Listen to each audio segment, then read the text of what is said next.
खाने से किसी पागल को हम प्रधानमंत्री की गद्दी पे बिठाएंगे तो मैं दावे से कह सकता हूं कि मोदी से बेहतर देश को चलाएगा। यदि प्रत्येक दिन डीजल पेट्रोल के दाम ही बढ़ाने थे तो फिर कांग्रेस पार्टी की खिंचाई किस लिए? सिर्फ सत्ता प्राप्त करने के लिए कर रहे थे ये? फिर ये पागलपंती का दौरा भारतीय जनता पार्टी के सरकार को क्यों है?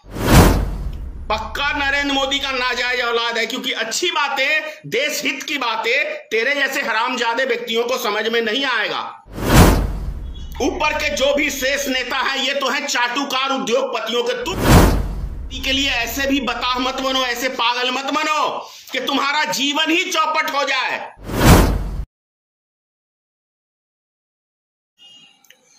जय माता की मित्रों, मैं धनेश्वर महतो। अगर पागल खाने से किसी पागल को हम प्रधानमंत्री की गद्दी पे बिठाएंगे तो मैं दावे से कह सकता हूं कि मोदी से बेहतर देश को चलाएगा। क्योंकि जिस तरीके का शासन मोदी सरकार चला रहा है, इससे बेहतर तो कोई पागल को हम बिठा दें या कहें कि मोदी पागलपंती का दौरा चढ़ रहा है, ऐसा शासन चल रहा है। एक चीज पे नियंत्रण बता दे मोदी सरकार का, किसी भी वस्तु के ऊपर नियंत्रण रखा है। जो डींगे हाँकते रहते थे सुबह से लेके शाम तक, महंगाई के ऊपर, भ्रष्टाचार के ऊपर, काले धन के ऊपर, बेरोजगारी के ऊपर, क्या इनमें से एक भी चीज के ऊपर नियंत्रण है नरेंद्र मोदी का शासन करने का? यदि प्रत्येक दिन डीजल पेट्रोल के दाम ही बढ़ाने थे तो फिर कांग्रेस पार्टी की खिंचाई किस लिए? सिर्फ सत्ता प्राप्त करने के लिए कर रहे थे ये? यदि गैस सिलेंडर के दाम 7 साल में 2 गुने से भी 3 गुने करने थे तो फिर कांग्रेस की खिंचाई किस लिए कर रहे थे भाई?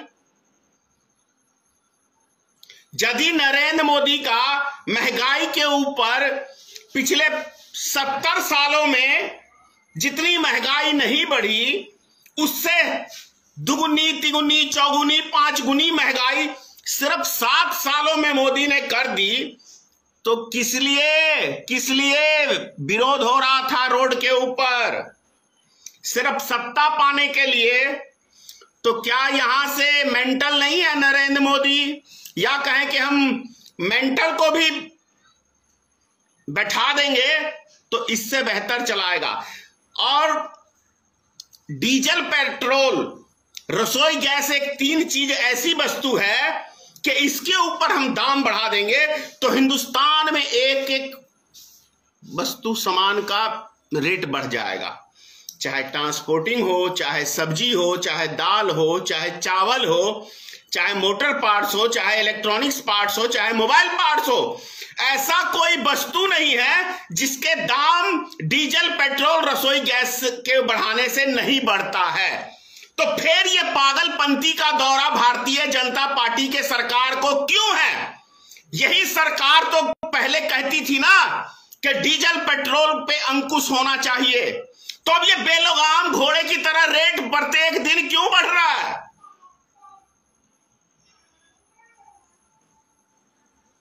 जब डीजल, पेट्रोल की कमाई से ही पूरे देश को चलाना है तो बाकी वस्तुओं पे टैक्स किस लिए?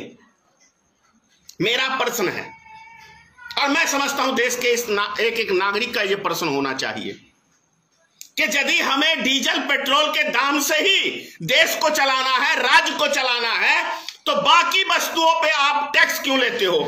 रोड टैक्स क्यों लेते हो? सर्विस टैक्स क्यों लेते हो? सेल टैक्स क्यों लेते हो?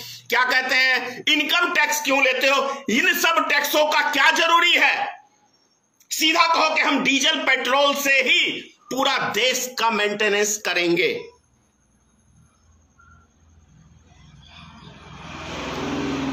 क्या मैं कुछ गलत कह रहा हूं? सोचिए कि यदि देश को सिर्फ डीजल, पेट्रोल से ही चलाना है तो क्या जरूरी है बाकी वस्तुओं पे टैक्स लेने की? ओ भैया ये जो शुगर लिख के तू कमेंट्स कर रहा है, निश्चित तेरा बाप में ही पैदा हुआ होगा और तू भी सही होगा। अच्छी बातें तेरे को अच्छी नहीं लगती ना, क्योंकि नाजायज औलाद तू नरेंद्र मोदी का ही होगा, पक्का पक्का नरेंद्र मोदी का नाजायज औलाद है। क्योंकि अच्छी बातें, देश हित की बातें तेरे जैसे हरामजादे व्यक्तियों को समझ में नहीं आएगा। तो कुत्ता का फोटो बनाएगा, बिल्ली का फोटो बनाएगा, वो कमेंट्स करेगा। सालों पिछले जन्म में तुम कुत्ते की औलाद ही होगे पक्का, या सुगर की औलाद। यही भाषा सुनना चाहते हो हरामजादो?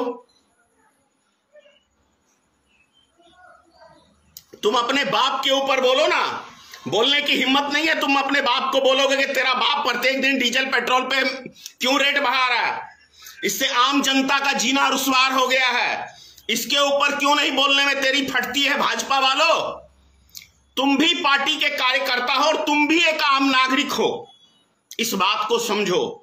महंगाई का असर तुम्हारी जेब पे भी पड़ता है। ऐसी अंधभक्ति में मत डूब जाओ कि कल तुम्हारा परिवार, घर परिवार, तुम भीख मांगने लायक भी नहीं रहो। और ये ऊपर के जो भी शेष नेता हैं, ये तो हैं चाटुकार उद्योगपतियों के। तुम किसके चाटुकार हो? सिर्फ पार्टी के चाटुकार हो। इनकी तो मान लो ये तो सत्ता के लिए ये उद्योगपतियों का चाटुकारिता कर रहे हैं, लेकिन तुम्हें क्या? इलेक्शन के टाइम में 2, 4, 5, 10 हजार रुपए कमाई हो जाती है, इसी के लिए तुम भक्त बने हुए हो। मैं 25 साल से राजनीतिक में जुड़ा हूं, अच्छी तरह से जानता हूं कि कार्यकर्ता खून पसीना एक करके नेताओं को जिताता है और कार्यकर्ता लटकते हुए रह जाते हैं। एक हमारे मधुबनी में सीपीआई का कार्यकर्ता